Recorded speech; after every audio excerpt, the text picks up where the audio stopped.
Ladies and gentlemen, this is the Dental Up Podcast, brought to you by Keating Dental Arts, a full-service, award-winning dental laboratory. Each week, you'll learn tips and techniques from real-world dentists, bringing you in-depth interviews, motivating stories, current events, and sports. Here's your special host, the General Manager of Keating Dental Arts, Bob Brandon. Hey everyone, Bob Brandon here. Welcome to another episode of the Dental Up Podcast. Our guest this week attended the University of Michigan and graduated with a bachelor's degree in material science engineering, a DDS degree, and then a master's degree in restorative dentistry. His scientific background has helped him bridge the gap between research and clinical practice. Currently practicing in Midland, Michigan, please welcome back to the program, Dr. John McLaren. How's it going, Dr. McLaren? I'm very good. Thanks for having me. Thank you again. Thank you first for being our customer. You and your brother are always in the top 10 of our customers in terms of sales and units sold and delivered. So I want to thank you for being an extremely valued customer of Keating Dental Arts. Thanks for your communication and your service the last dozen or so years that you've helped our office grow immensely. Well, that's very nice to hear, and it's a two-way street. We wouldn't be growing without your dedication and support as well, so thank you for that. Absolutely. Yeah, my pleasure.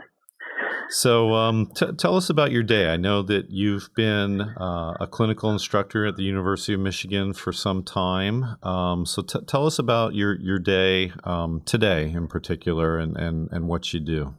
Yeah, absolutely. So today started out at the University of Michigan Dental School, and if you don't know it, the dental school right now is undergoing a $140 million renovation. So there's pipes that are being put in, electrical work being done, and pretty much constant pounding in the school all day long. And so that was in the morning, where I taught third and fourth year junior and senior dental students in the clinic, and in the afternoon is kind of my free time to catch up on everything I can't get to during the week. What is the clinic floor like? Is it third and fourth year? Are they together? Is it a mentorship program? Do you have a pod of 4 students that you're overseeing, or? Well, essentially at the university right now, there's going to be probably anywhere from 6 to 8 teachers or mentors or professors that are going to teach up to 20 to 25 dental students in a morning or in an afternoon. And so it depends on what the student is doing. If they're doing a cleaning, they're going to work with periodontal faculty. If they're doing a restoration, they're doing a crown, an emergency exam, they're going to work with restorative faculty. And if they're doing a denture or partial, or sometimes even restoring an implant, they'll work with prosto faculty. Excellent. So this is essentially, it's open scheduling. The clinic isn't Correct. Broken up into blocks, like on Thursday morning you see perio, Thursday afternoon is endo. It's all just a free-for-all. Yeah, so to speak. Sometimes it feels like a free-for-all. You're absolutely right. And,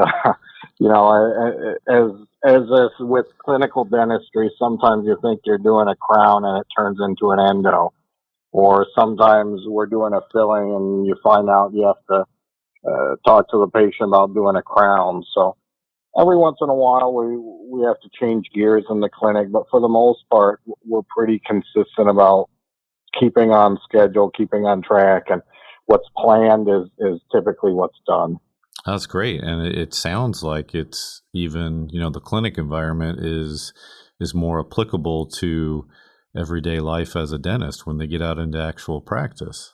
Yeah, absolutely. Except it's about 1/10 the speed. Right. So tell me about the renovation. Is the university expanding class size, or was this just outgrowing, old equipment and infrastructure?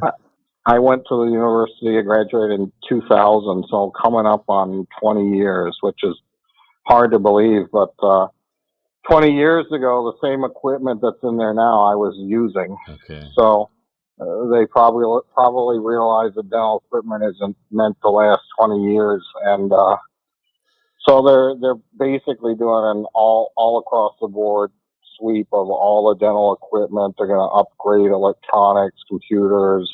They're adding on. So Wow. I don't know that they're going to add a whole lot of students at this point, but I certainly think there's the potential for that in the future.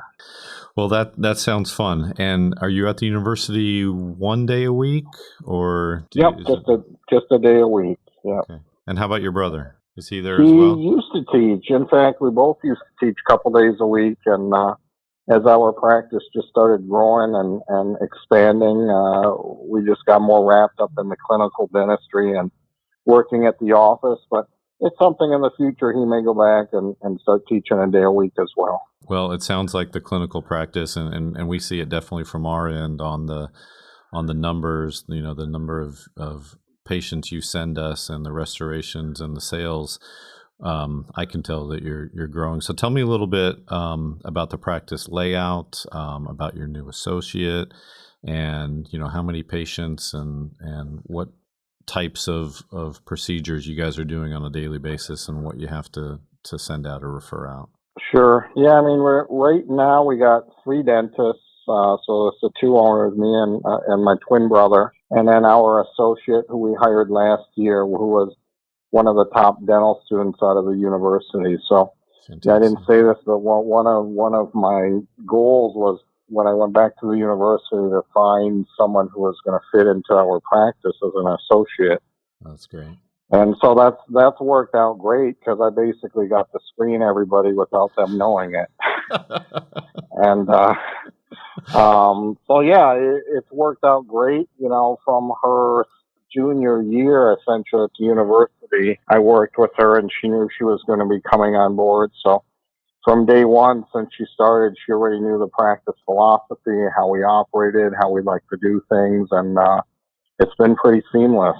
Oh, that's excellent. Yeah, we probably see between 50 and 70 patients a day in the practice. So, we gotta, when we expanded our practice, we basically doubled in size, I want to say 8-9 years ago. And I remember at the planning board committee meeting, they looked at the drawings and they said, "Are you really going to need 32 parking spots in your practice?"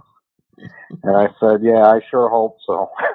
I was on your website probably a month or so ago, but the photos are fantastic. It looks like what was this? It's a freestanding structure, but was this a house that was remodeled, or did you just kind of make it look like one? It was a building that was put together by the previous owner, who was a dentist who we took over for, but it really wasn't designed for dental. And so we underwent a renovation first. This was probably in early 2000s. And then, like I said, 8 years ago, we did an expansion and doubled the size. And actually, the nice thing was I was part of the process of designing and remodeling the entire building. So that was a great experience. We didn't just leave it up to a company, but both doctors were involved at every step of the way.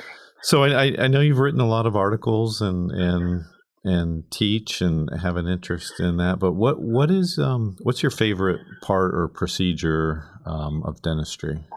Just a couple years ago, we started placing implants in our practice, and it's been kind of life changing for a lot of patients. It was horrible to have to tell a patient, "Well, you need a tooth taken out."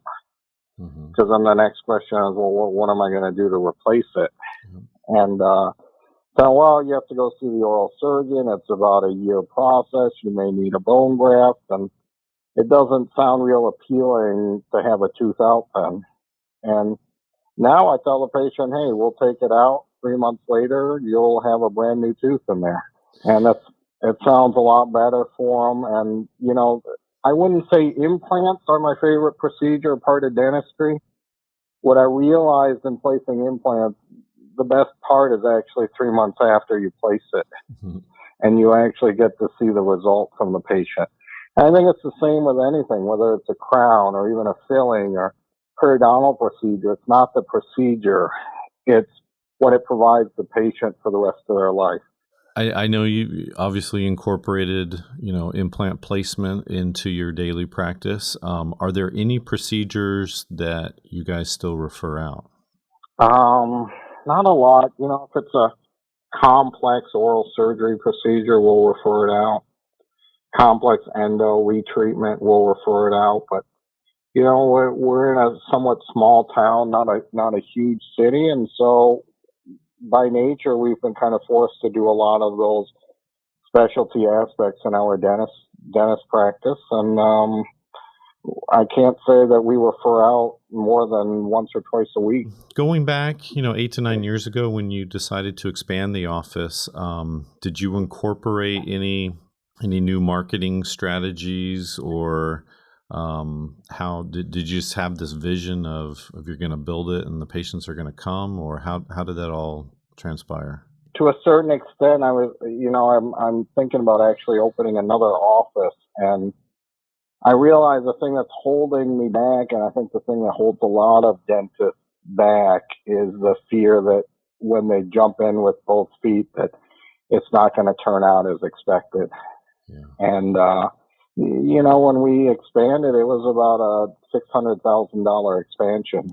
And instead of thinking, well, how are we going to make up this $600,000 expansion, they said, well, we just got to buckle down and continue to do what we're doing and ask patients to spread the word. And we didn't honestly change a whole lot.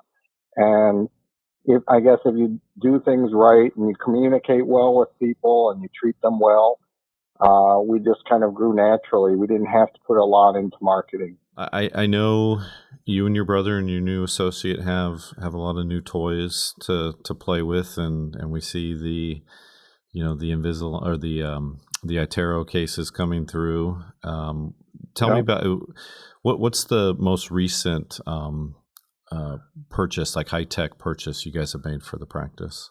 So, we're constantly looking at things we can upgrade, but it may come as a shock to people that the most recent piece of equipment that we're upgrading is actually our server and our infrastructure.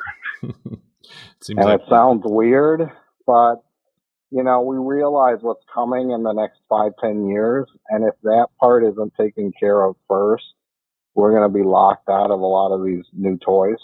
And so, we made an investment in the server. This week, the guy's coming in to rewire and re-network everything for us. So that's probably our biggest investment right now. No, and it's a wise investment. We're constantly doing that here as well. Tell the audience about your patient portal and how they can schedule their own appointments and, pay their bill and download their health history forms and everything. I thought that was a really neat addition to your website. Yeah, absolutely. It's something we recently implemented. We don't, we're not one of those organizations. We're not one of those dental offices that starts up right away as soon as something's available. But when we do start it, we kind of go full blast with it. And so we had the opportunity through a company called Solution Reach to introduce an online portal for payments, for scheduling, for looking up appointments, communicating through text messaging with the office. And so that's been great, and it's all been incorporated through the website. I think that's kind of where the industry is going. As people get busier, they don't want to have to pick up the phone if they can avoid it. Or when they pick up the phone, it's actually to text or to look something up, not to actually make a phone call. Oh, absolutely. Yeah. I mean, I get text reminders from my son's orthodontist, and it's. I get text from my wife. I'm just in the other room. So I'm the same. Sometimes it's easier to communicate through technology than face to face. I think it's safer. Safer too. Yeah. Yes, it is. So going back to the iTero and the Invisalign, where do you see, some of these technological advances taking dentistry in the future? Well, I think it opens up a whole new possibility for treatment planning. And when I say that, up to this point, every office that I've seen that uses the 3D scanners, they're doing it for scanning, they're using it for arches and simulation. And the way we're using it in our office is do a scan basically and show the new patient a full arch of what they have in their mouth. And then we let the scan do all the talking for us. So, patients can't see tooth number 2. They can't see the distal of tooth number 30. But if you show them a full scan, they can certainly see it. And so instead of us telling them what they need, the patients start asking questions about why something looks dark or what can we do to improve their smile. Wow, that's fantastic. That's something that I had not heard before. But yeah, I mean, let the scan and the image do, well, not the treatment planning, but help the patient understand their condition and what needs to be fixed. That's fantastic. Yeah, absolutely. You'd be surprised how that facilitates communication with the patient. And they ask, well, how come I look so yellow on the screen? I say, well, here, let me show you a crown and we'll scan the same crown, but, B1 instead of your shade. Yeah. And, they're able to see visually rather than showing them on a chart what's going on in their mouth. I think it makes a world of difference.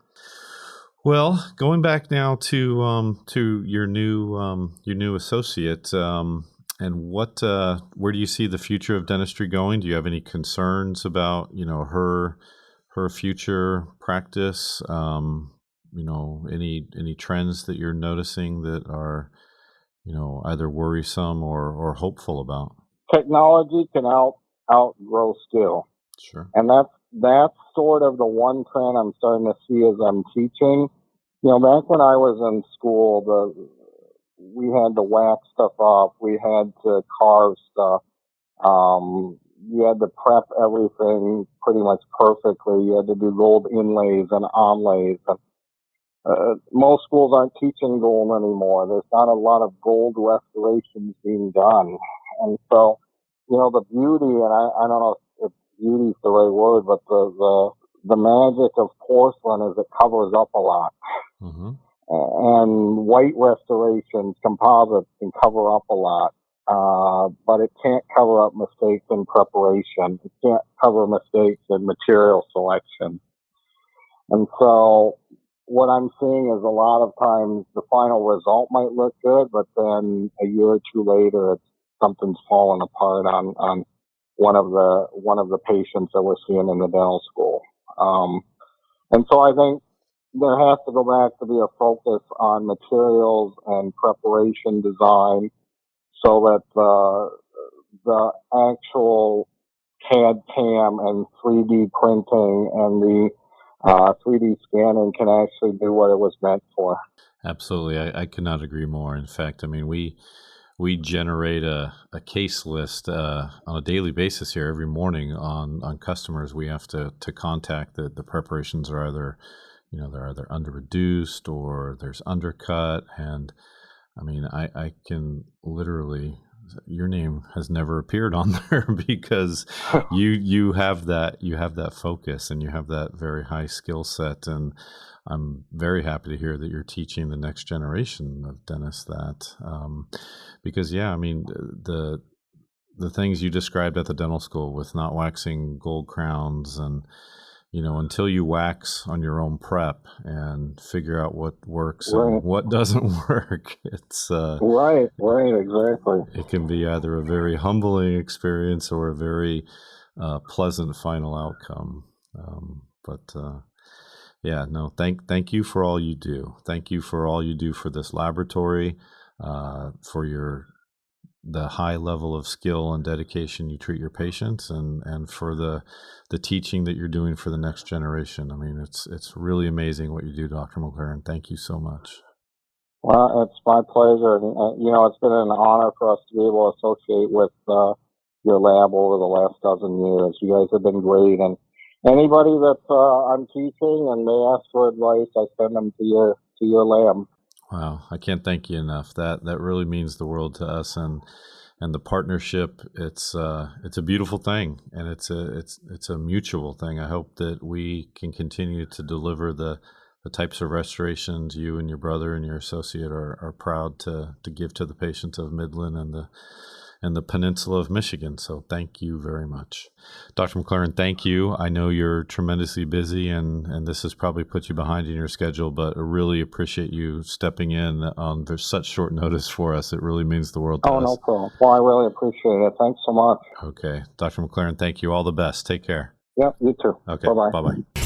Thanks for joining us on the Dental Up Podcast Show this week. Make sure to follow us on Facebook, Instagram, and Twitter, or search the Dental Up Podcast on iTunes for our weekly feed. Don't forget to visit KeatingDentalArts.com/promo for exclusive offers.